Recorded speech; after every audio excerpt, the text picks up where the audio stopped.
welcome to the Boys of Summer podcast, where we have baseball sometimes, hopefully relatively soon. I am here. I am Eric Braun. I'll be hosting this week with my pals, Gene Gumbs from sportscountry.net, where he has an online radio station that does country music and sports. And right now, it's leaning pretty heavily on the country music. Sure. And Paul Arnold, who lives in Michigan. Paul, how are things going up there? Wet. Very wet.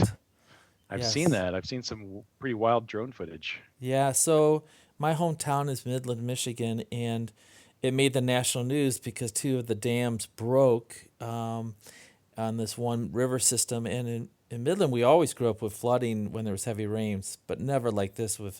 And I drove up there to check on my mom. My mom's fine, but it blows you away when you drive down streets and stuff is by the curb 4 feet, 5 feet tall on both sides.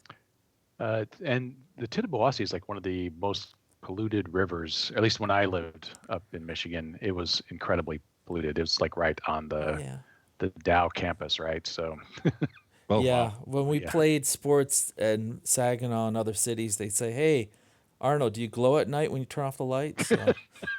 How many toes and fingers do you have, Arnold?" Very good. All right, so this week we're going to start off. We're going to go over top 5 news stories. Now, these aren't 5 news stories that are necessarily the most important in baseball, although there's really only 2 or 3 real storylines right now. So hopefully we'll have a little fun and hear maybe some good news, bad news. So the first story off the top, this is from Jeff Passan with ESPN.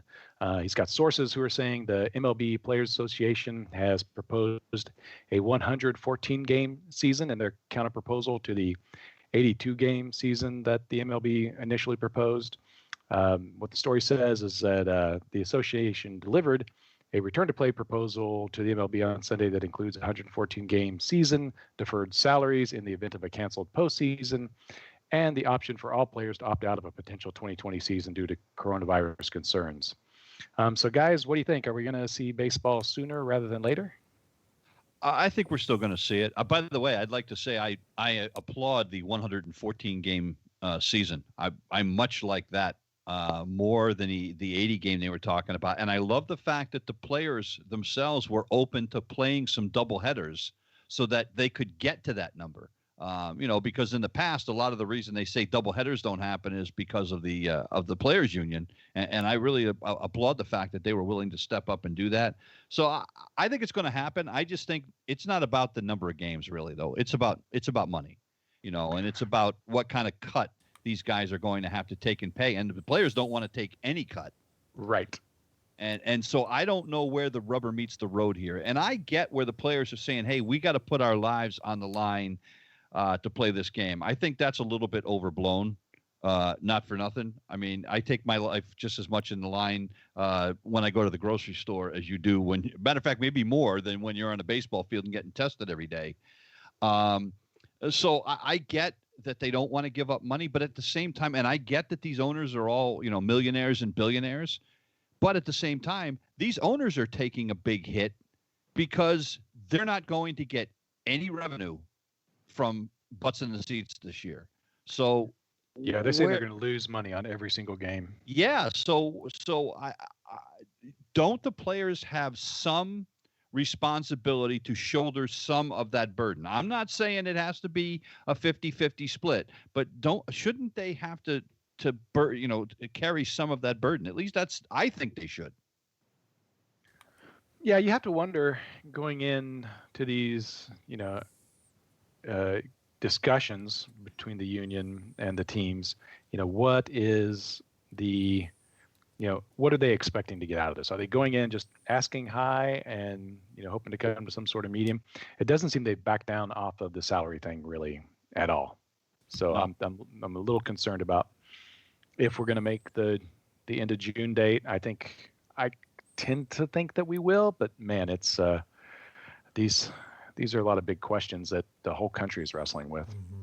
And not everybody's hungry to play. Like if I was a young player and I needed the money or I wanted the opportunity to further my career, I'm going to be desperate to play. But some of the guys who've already made it pretty good and been there for a while, they're not motivated to play as much. But as we get closer and closer, I think you'll see more people motivated. And I do think the part we haven't talked about yet, the player is afraid of a salary cap and afraid of how the owners are going to negotiate next year, still putting a shadow over this whole thing.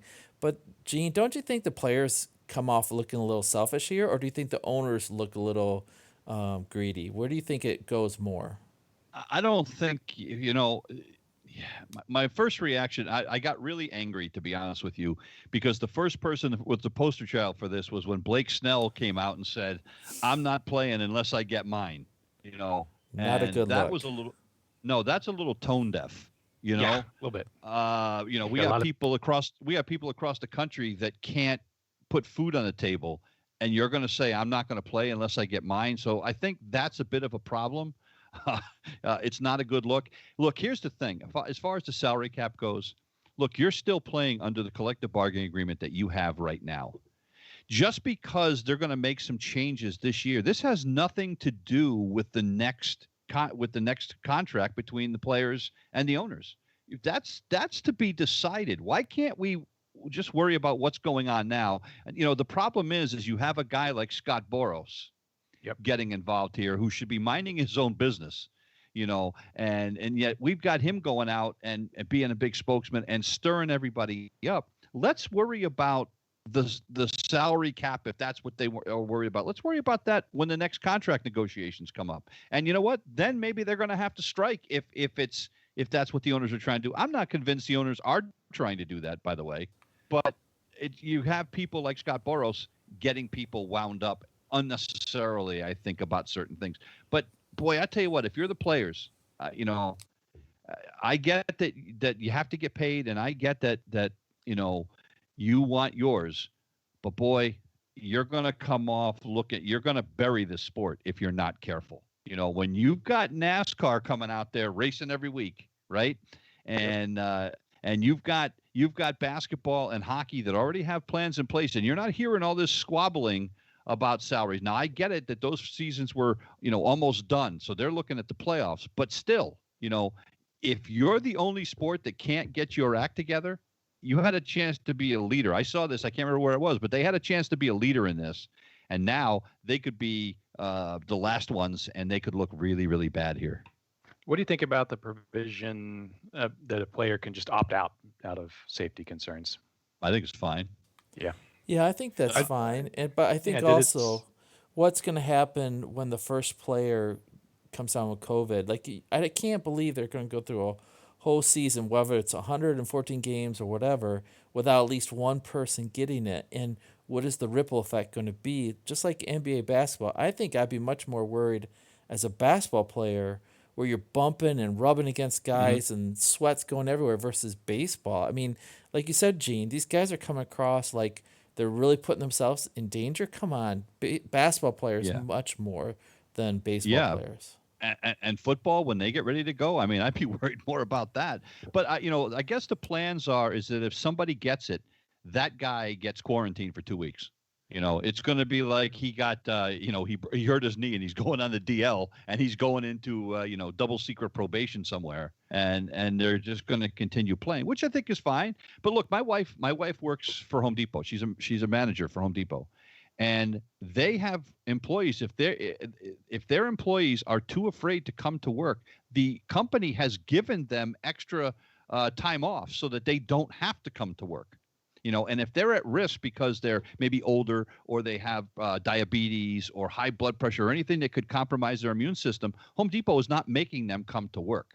So I think if baseball, if there's a guy that's got I don't know if there's a baseball equivalent of Drew Brees who has 112 kids, but if there's a baseball equivalent of that and he's worried about bringing that home to his kids, so I don't want to play until this, I have no problem with that whatsoever.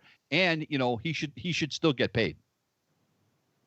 Full salary, or what do you think? Or no, prorated. I think they're getting prorated. Prorated, right? yeah, he should get it. But I think he should still. I mean, I think that some sort of. Yeah, there should be something. I don't know what that looks like, but he should get some kind of pay. Yep. All right, sounds good. Let's move on to the next story. So this is another side of that coin, but it's more of a good news story once we get to it. The headline sounds rough, but hundreds of minor league players cut amid pandemic, sources say. Um, this is again from Jeff Passan. Hundreds of minor league baseball players were cut Thursday. Hundreds more are expected to lose their jobs as the sport grapples with near certainty that the minor league season will be canceled, sources told ESPN. Team officials said a vast majority of the players likely would have been released towards the end of spring training, even if baseball hadn't been halted by the pandemic, according to sources. But the cuts en masse, which could wind up numbering more than 1,000, nevertheless reverberated around the game, sources said. Released players expressed fear that their careers could be over, and whose teams hadn't yet made cuts prepared for a tenuous next few days. So that sounds really negative, but then a couple paragraphs down, it said earlier this week, the Oakland A's told the minor league players that they would no longer receive their stipend starting in June. However, most of this next set of teams have all said they're going to pay their minor leaguers throughout the season.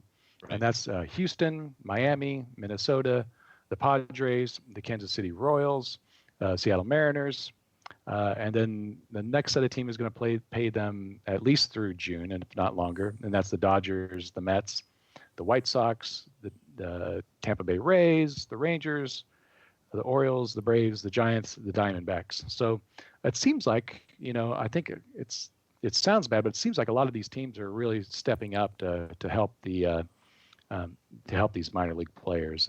In fact, the Royals GM came out and had a pretty impassioned speech about they're going to protect their minor league players, not because they think they're all the future of the Royals, but because they're the future of the game. These are the guys who go back to their hometowns and end up coaching at a JUCO or college or even just little league, right? So they really felt like these guys are sort of the heart and soul of baseball and can help keep a sport that has a lot of trouble in that area going strong. So what do you guys think?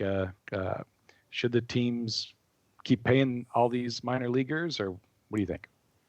It's a mixed message, I think, right now, because you already know that they want to cut or have 40 to 50 less minor league teams in future. Major League Baseball wants to grab money, get some of their concession sales, and on the other hand, they're cutting some of these,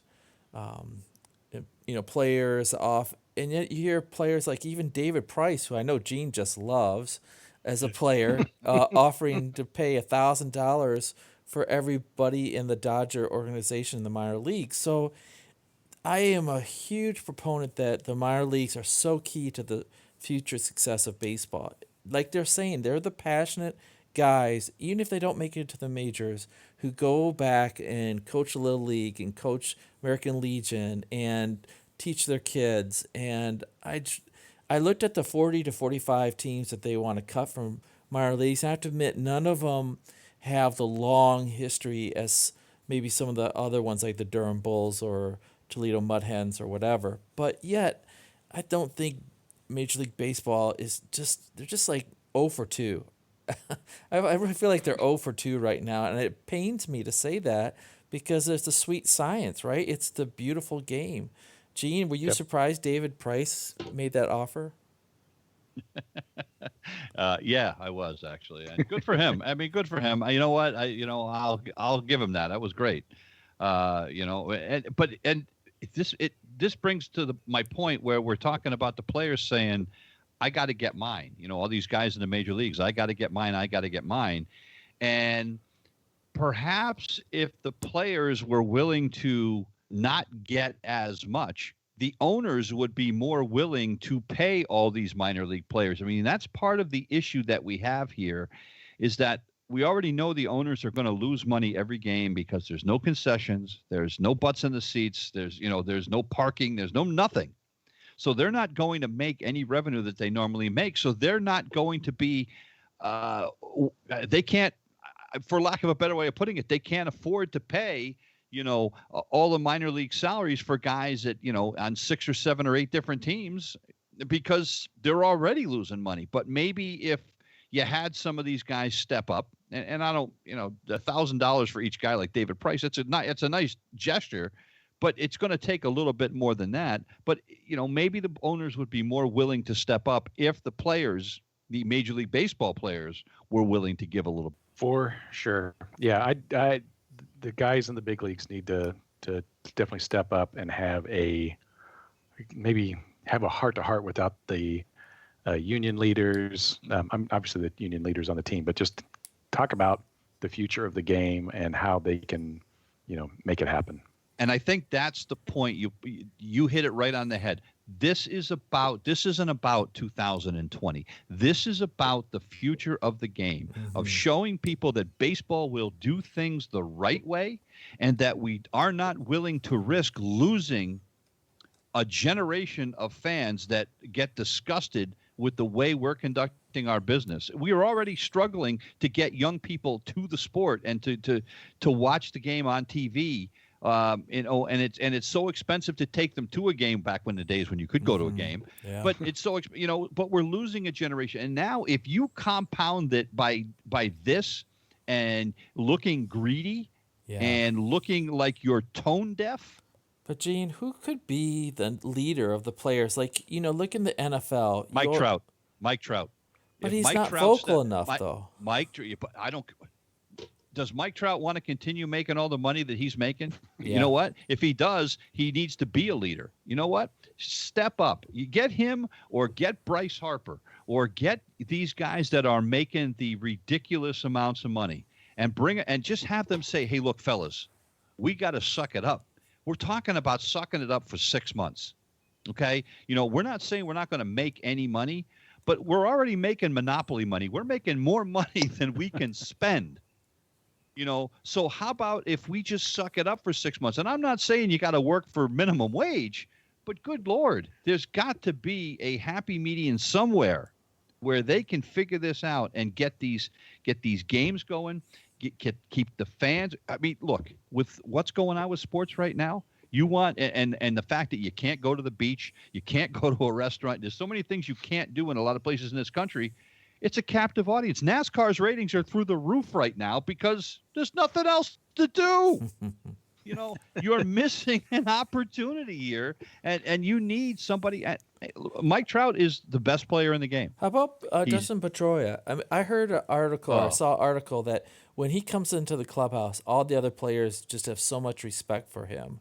That's fine, but that's true, but that's very localized. You need somebody that can step up on a national level, somebody that everybody knows and everybody respects. Everybody knows and respects Mike Trout. They know and respect Max Scherzer.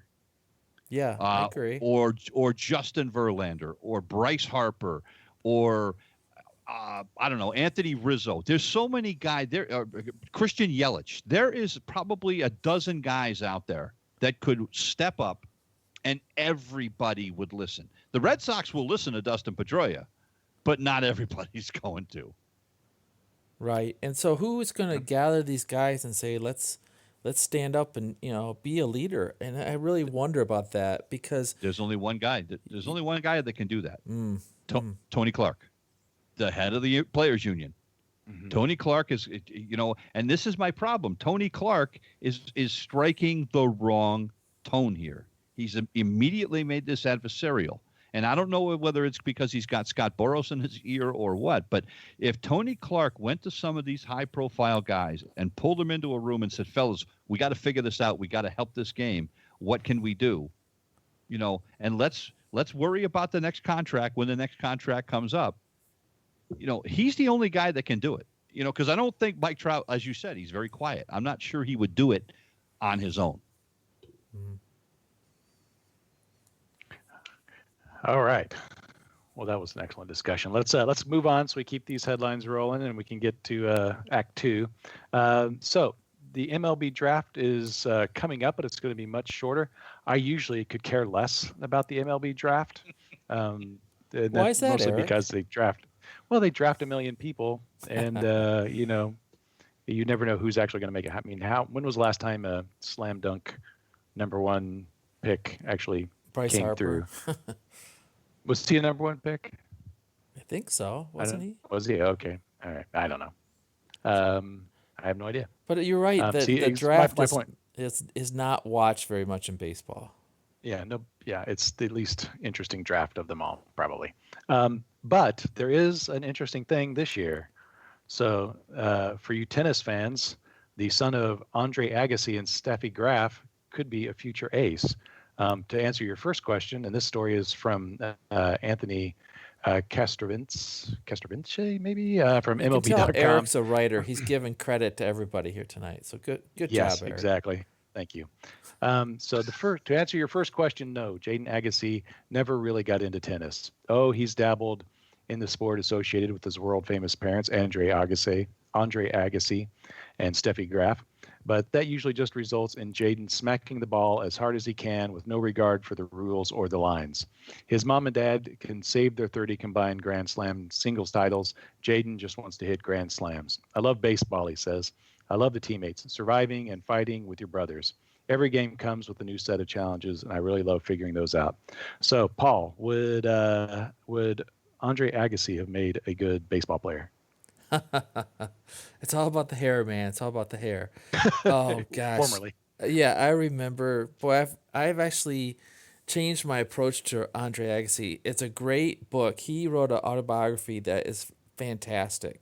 It is really honest and real in how he looks back and realizes how phony he was and how insecure he was. And oh man, the story of his dad being so brutal on him just puts all that he did in perspective. And, you know, anytime you have Brooke Shields in a story too, it's going to get a little attention from me too. So anyways, when he married Steffi Graf, that really straightened him out of all things. And that's when he started shaving his head and realized it doesn't matter as much. So I like a guy that shaves his head.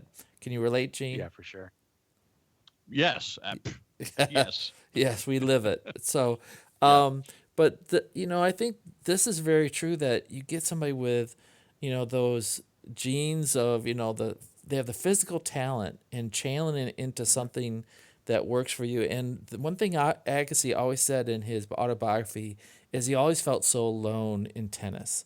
That he was fighting the world. He was fighting against his own coach. He was fighting against his own dad. He had all these inner demons. And just that quote you gave from Agassi's son speaks a lot to me, that he loves being part of the team, right? And going through that together, that he's not alone going through it, and he shares the success and failure. And I think that's one of the things baseball really is so great about, that it's such a long season.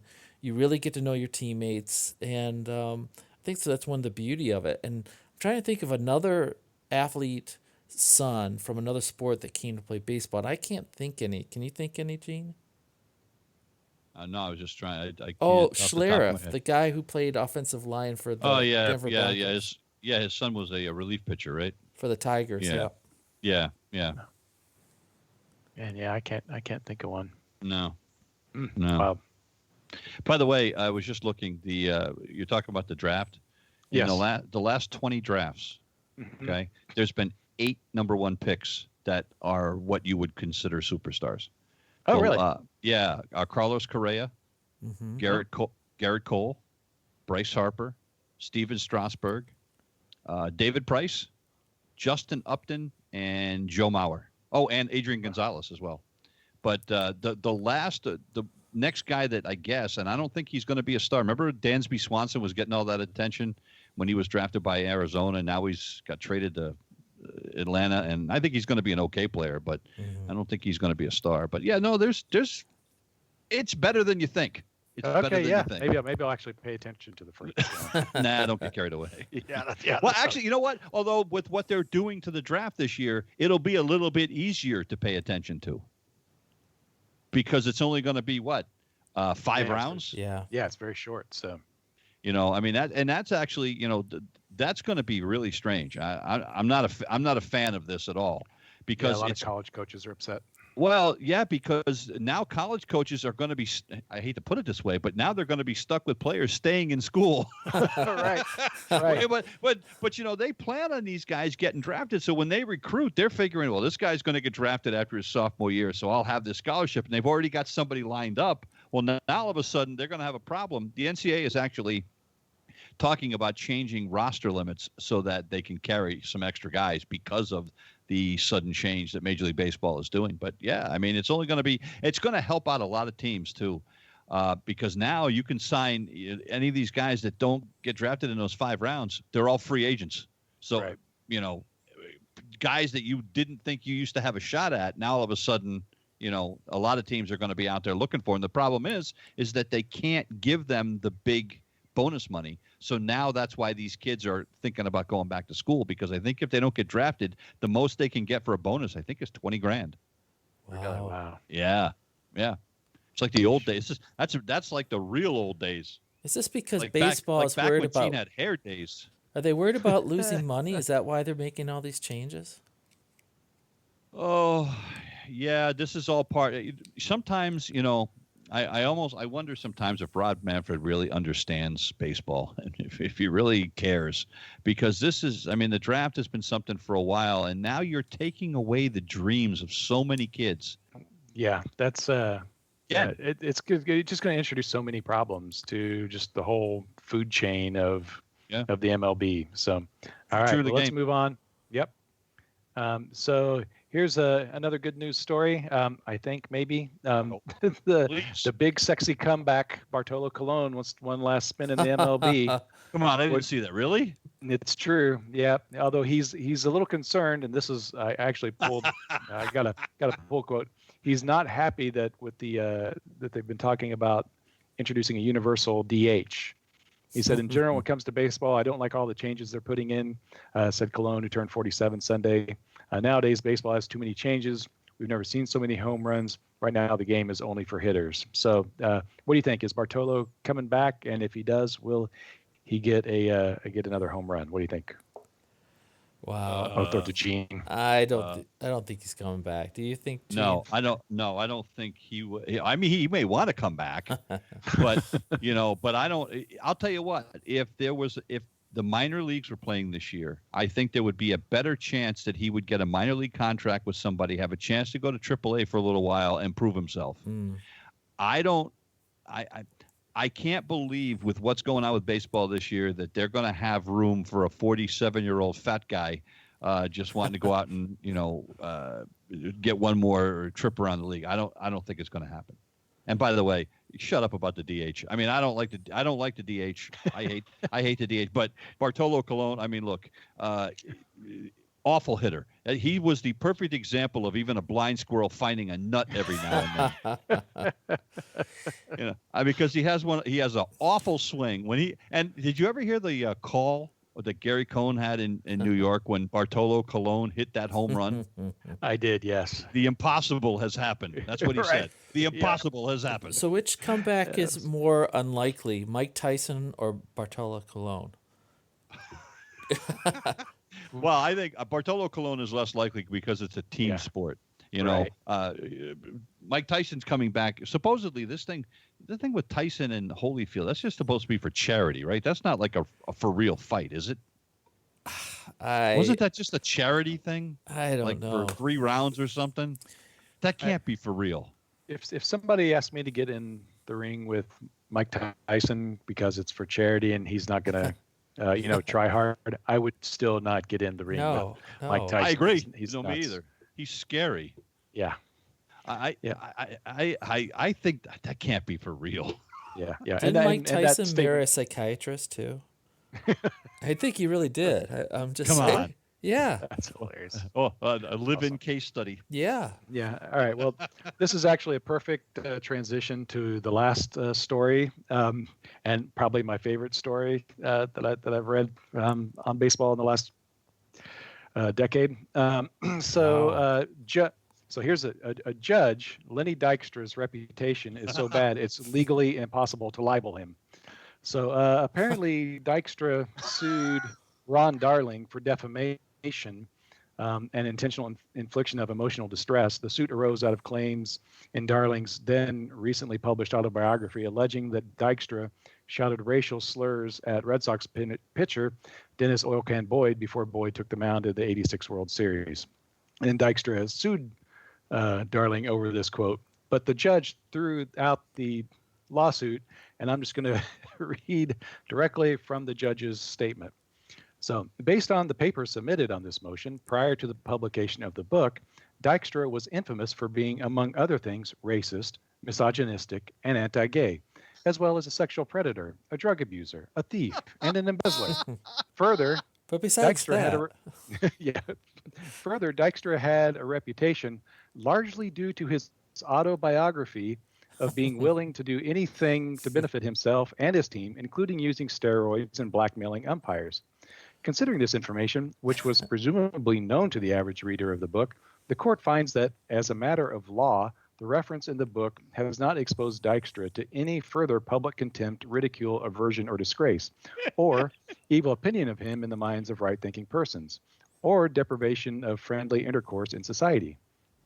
The nature and seriousness of Dykstra's criminal offenses, which include fraud, embezzlement, grand theft, and lewd conduct, and assault with a deadly weapon, and notably the degree of publicity that he received, have already established his general bad reputation for fairness and decency far worse than the alleged racially charged bench jockeying in this reference could do. So, Wow. So there you go. You can say whatever you want about Len Dykstra, and It's all true. That's basically it's all true. All true. It's all true. he's so man. low, he scratches the belly of a snake. Is that what you're saying? That's what the judge is saying. There's nothing lower than Lenny Dykstra. Was this a written opinion, or did he say this like, oh, okay? Because it would have been even better if he had had Lenny Dykstra in court sitting there and him saying this in front of Lenny Dykstra. That would have been Like a Perry That would've Mason been case, you know. yes, Right. exactly. Yeah. Where's Hamilton? Oh, poor Lenny. Yeah. What is Lenny doing now besides suing people to try to get some Gosh. money? Well, Well, didn't he? He was in jail for a while. I don't know Yeah, if he's well, out. for check forgery or something, and didn't he like try to beat up an Uber driver or something? Or I mean, he's always in Hey, trouble. Dykstra versus Mike Tyson in the ring. there you go. Now that would be interesting. Yeah, I mean, Man, you know, He'd Dyson probably be bite squirrely Tyson's enough. ear You off. never know. He might jump on Tyson and bite his. Man. So that is my favorite story of for quite some. Yeah, Dykstra was just, for a guy that I really liked watching play. I like that whole team. But man, when he left the league and kind of the truth started coming out about who he was, Yeah. it was pretty ugly. I mean, he was a very intense player. He was, yeah, nails, right? Yeah. Yeah, it's I think there might have been, he admitted to using steroids, right? And it really, you can just see that how that just destroys some guys. All right, so there's the headlines for this podcast. Now we're going into a next section where we picked our 3 favorite teams from the 1990s. Paul, I'm going to throw it to you first, and you can give us your picks. Well, I have my top 2 teams. The third was a little hard for me, but I'm gonna go and add a third one just because you asked me, man. All right. Thanks. My favorite team in the 1990s was the Braves. My wife's from Atlanta. I met her in the late 80s. I went to a bunch of Braves games back when Dale Murphy was the only hope they ever had back in those days. And you would see Ted Turner, doing crazy things near the field. And I remember going to one game and seeing Jimmy Carter in the box seat there. And it was just it was almost like a minor league atmosphere. So to see them turn it around under Bobby Cox, and they were so good, but they just couldn't quite win enough World Series. They just, boy, when they lost to the Twins, man, that was just brutal to me. But they were such a great team and had so many great players. And I'm just going to read off some of the players they had that maybe, not Gene will remember all of them, but I forgot about some of these really good players that made them great. Fred McGriff, everybody knows the crime dog. But Javi Lopez, remember him as catcher? Oh, yeah. Javi Lopez. For 7 years, he averaged .290. He hit 119 homers, which isn't too much, but he was such a decent catcher, and he had a really good arm. How about Ron Gant on the outfield? Oh, yeah. Oh yeah. Yeah, Fast. Man, that would guy, set- he mashed. He really did. He was strong. How about Ryan Klesko, first baseman? Close. Yeah, first baseman. Yep. He was pretty good. And then Left-handed hitter. David Justice was a solid outfielder. Boy, I'll tell you what, there's a guy, David Justice, a guy that everybody thought was going to be a Hall of Famer. And he's one of those guys who started off really great, and then his career fell off a cliff. Right after he married Halle Berry, but that's another story. And then, of course, everybody knows.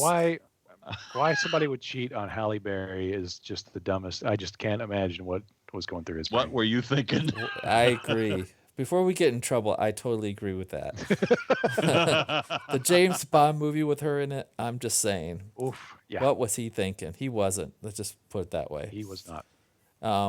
Anyways, Chipper Jones, of course, we all know him. We talked of our Chipper love earlier. And Greg Maddux, I don't know which one of you put him as the best pitcher of the 90s. And then Tom Glavine, and of course, John Smoltz as well. They were so loaded with pitching, and they had enough hitting. It was just not there enough. And then that one season they had Neon Dion come in as well. Yeah. They just held my attention so well during those years. And the second Nixon too. Yeah, second best team was the Yankees, which I sort of don't want to admit. But Joe Torre is a really good manager, and he got the most out of those players. And plus, they had the best reliever ever, which makes all the difference in the world. So I'm just going to say those are my top two teams. And just for fun, I'm going to put Montreal Expos as my third team. They had a lot of good players that came in and out of there, and they just could never put it together in one year. They're a great farm team. Yeah, they really were. The Braves really were the team of the decade, not just, for sure. They finished in first place in their division 8 times out of 10 years in the 90s. 8 out of 10. Insane. That's ridiculous. Did you have a favorite year for the Braves? Let's see. They won it in 95, right? Whatever year they won it in the 90s was my favorite year for them. Well, didn't they win it back-to-back years? Didn't they win? Trying to think now. They won it. I know for sure they won it in 95. They beat the Cleveland Indians in 95. Right. I remember that. They only won it once. So. They only won it once? Yeah. Yep. Oh, I thought they won it 2 years in a row. Well, that's why they made Google. I'll give you the answer. No, that's right. No, they lost in 96. They lost to the Yankees. I just looked it up. They won in 95. Yep. Yeah, and they lost to the Yankees in 96. Those darn Yankees. Very good. Those Yankees. Yeah. All right, Gene, what do you think? Well, there were 2 dominant teams in baseball really in the 90s, and it was the Braves and the Yankees. And I refuse to pick the Yankees as one of my 3 favorite teams. By principle alone. By principle alone. So I think my number 1 favorite team in the 1990s was the Oakland Athletics. The 1990 Oakland Athletics. That was, they had McGuire, hit 39 home runs that year with 108 runs batted in. Canseco hit 37 home runs, had 100 runs batted in. Harold Baines was on that team. Willie Randolph was on that team. Willie. Yeah. Really? Yep. Terry Steinbach was their catcher. Carney Lansford played for them. Carney Lansford is a guy who won a batting title, not that year, but Ricky Henderson hit 325 that year. Good grief. Stole 65 bases. He had an OPS. This is, that's the thing. People think about Ricky Henderson, and they think about how fast he was. Ricky Henderson that year had 28 home runs and stole 65 bases. He had more stuff, but what's weird is because he was a leadoff hitter, he had 28 home runs, but he only had 61 runs batted in because he was a leadoff hitter. Ricky got to be Ricky. He had more stolen bases than he had RBIs that year.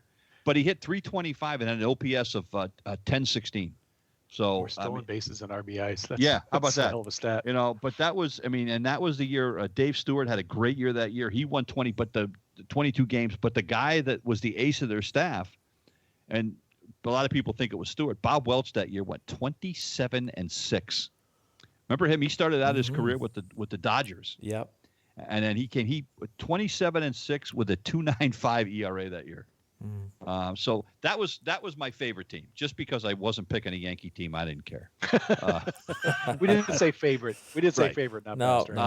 And then my second favorite team was the Florida Marlins from 1997, and only because they came out of nowhere. Nobody really expected them to do what they did. They had a bunch of guys that were some retreads from other teams, and Gary Sheffield was on that team.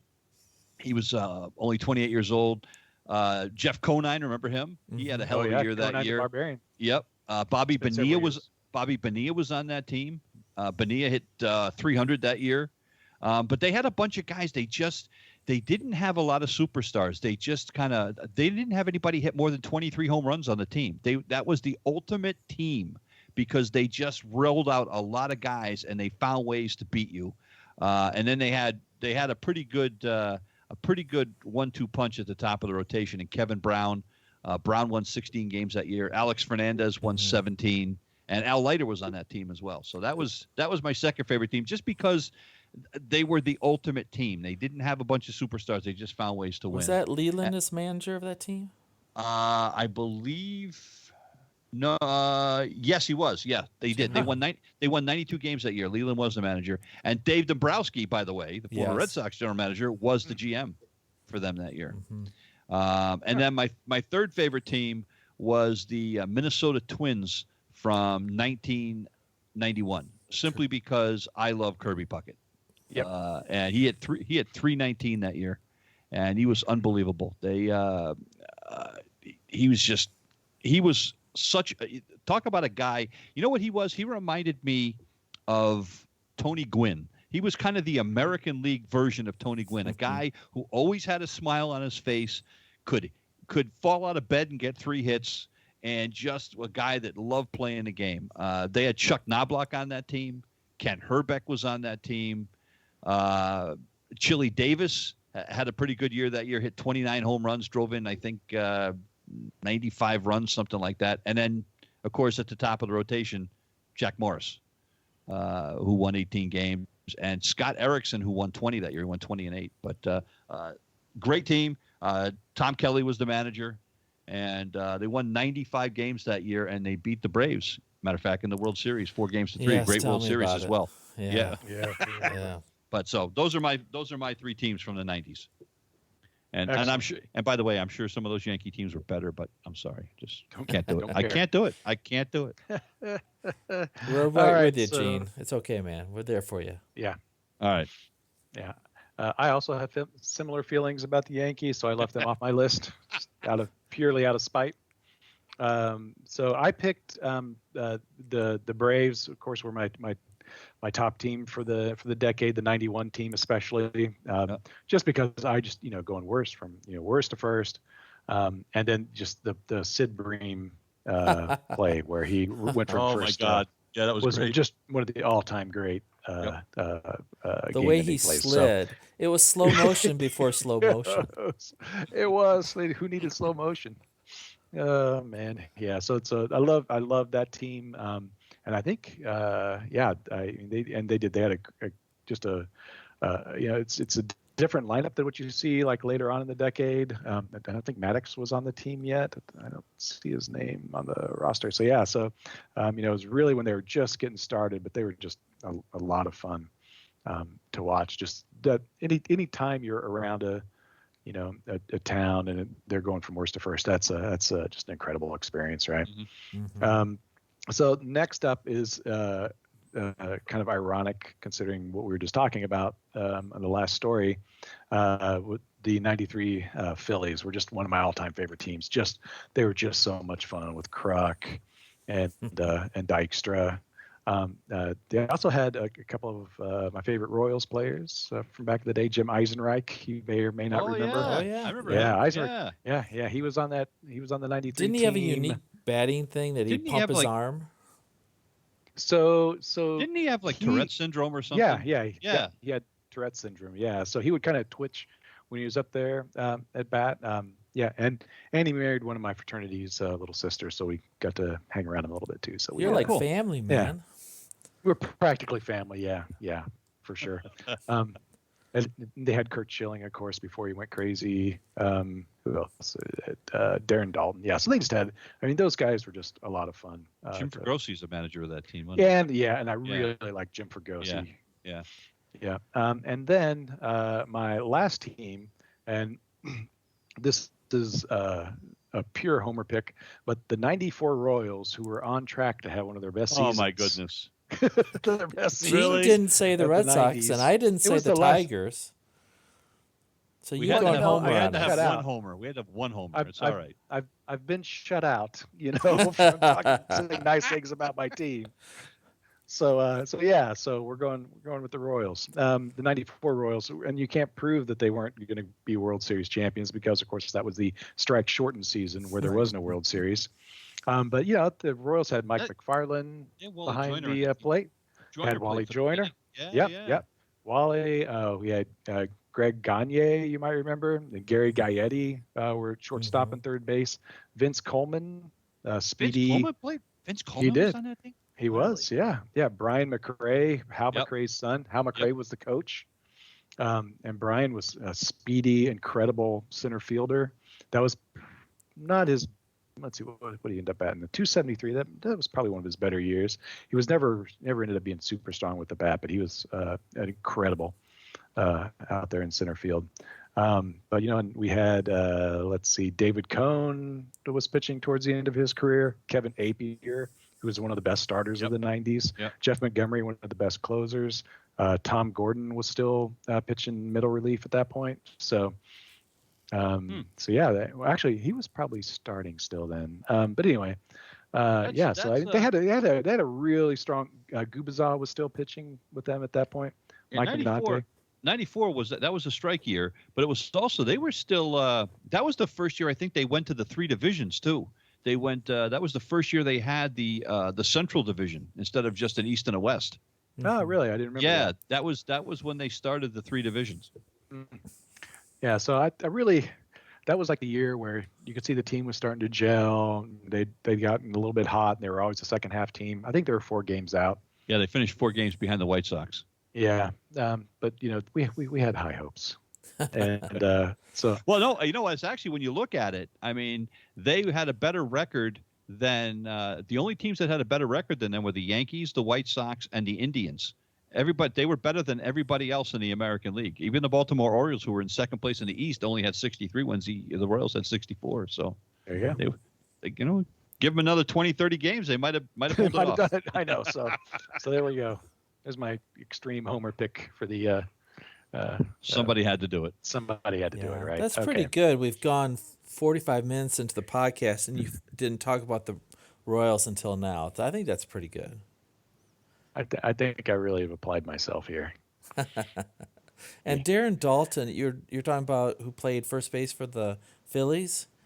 He was massive. If he wasn't on steroids, I don't know. You haven't heard anything about him, but he was like Superman out there. I remember just looking at him thinking, they don't make him any bigger than that dude. Yeah, he was that whole team. I mean, I don't think there was a skinny guy on that team. They were all pretty stout. What was in the water, huh? yeah, exactly. Too many cheesesteaks. That would be a tough city to play in. Oh yeah. I mean, the crowds are tough. They were sort of famous for being terrible to Jackie Robinson. Philly's. I don't know about that town.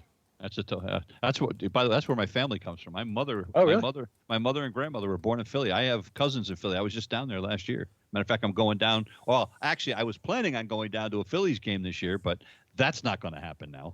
Right. Well, that explains a lot, Gene. So I'm ripping on Gene because some of his buddies posted a picture of Gene doing stats at a basketball game. That was a volleyball game. It was well, you look like you're about ready to break somebody in two. You're sitting there, your arms crossed, and I guess the backstory is that last second they asked you to do that with 3 hours sleep, and I was about to give you a hard time on Facebook, but then I thought, gee, what do I look like with only 3 hours sleep? I was not so I was good. blurry-eyed. It was not pretty. And somebody actually took a picture of it, and I got ribbed about that for a long, long time. And still. Yes, thanks. Yeah. Okay, so when do you think we'll actually be able to put our butts in the seats at the stadium? Ooh. Is it going to happen this year at all? I think there's a chance that by the fall, if we don't have some kind of a huge spike this summer, I could see them saying in September they opening the stadiums up to 25% capacity. I could see that happening. There was just a great picture. I don't know if you saw it. It was in the Boston Globe here, and I think they put it up on the AP as well at one point. There was a picture from a Georgia football game from 1918, and they were sitting in the stands. That was when the Spanish flu was going around, and millions died across the world. People were sitting in the stands with masks on at a Georgia football game in 1918. So, I think it can be done. I think everybody is – I don't want to say they're being too cautious, but I think that everybody is moving at a glacial pace. But I could see September having an opportunity and them saying, we'll open it up to limited amounts. We'll see. So if the Yankees go play in the World Series and it's 25% capacity, what will the ticket prices look like? That's a very interesting point. Would they try? Would they try to jack them up even higher just to get? I don't know. Yes. But now, again, they may. It would be a bad move. That would be a bad look. And again, baseball's done enough to shoot itself in the foot here lately. I think they want to be very careful about that. But that's a good point, Eric. I hope they don't do something like that. That'd be dumb. Well, even if they keep the prices decent, what would the scalpers get? I mean, it would be that would be pretty nuts. Well, the thing is that they could make it so that they could make it difficult for scalpers to get the tickets. Yeah. They could make it difficult, and I would hope that they would do that. But for sure. Who knows? Who knows? But I think September. I'm optimistic that September we'll see butts in the seats. Good. So are they planning to shorten the playoffs if they have the season? I haven't seen how they're actually going to expand the playoffs to 14 teams. Oh, wow. And that was the Major League Baseball suggested that. And then in that story that Jeff Passan had, and it was actually on the AP wire as well, the players went up to 114 games, but they kept the playoffs at 14 teams instead of 10. Wow. All right. So I guess the answer is probably not. The question is going to be, if they do it from 10 to 14 teams, are we then going to be looking at the playoffs in November or December? Well, there was talk that they might consider moving the World Series to a neutral site, a warm weather site. That was one of the things that was first proposed. I don't know whether that's still being talked about or not, but if you're going to expand the playoffs, it's going to take longer. So, unless they're planning on playing a whole boatload of doubleheaders, we could be looking at baseball in November, December, and not for nothing, I wouldn't be sad about that. Do you think it ever will be like the Super Bowl where they'll take the baseball and move it to a neutral site every year? I hope not. World Series. No, I hope that would be awful. Because it's so different. It's not one game. It's a best of 7. That would be a disaster. And I can see doing it for this year because this is extraordinary circumstances. Right. If they had to. But if that ever, that would be just dumb. It just would be just dumb. All right. Well, guys, it's been a great podcast this time out. And by the way, Eric, okay. Yes. Hell of a job hosting. Oh, thanks. I appreciate that. Yeah, we're not the easiest guys to get along with, so we appreciate your patience. That's true. I've really kind of leaned on my calm nature to get me through this last that and hour. A tall one next to you, a cool tall one next to you. I do actually. I'm drinking surprisingly a Brooklyn brewery beer, but yes, actually non-alcoholic. The special effects. Oh. I'm watching my girlish figure. All right, so before this gets any more ridiculous, thanks for listening to the Boys of Summer. We will be back before too long. We don't have a schedule next stop, but we will definitely be back, and maybe we'll have a starting date by the time. And until then, give us a review or shout out on your favorite platform. And until next time, for Paul Arnold and Gene Gumbs, I'm Eric Braun. See you next time.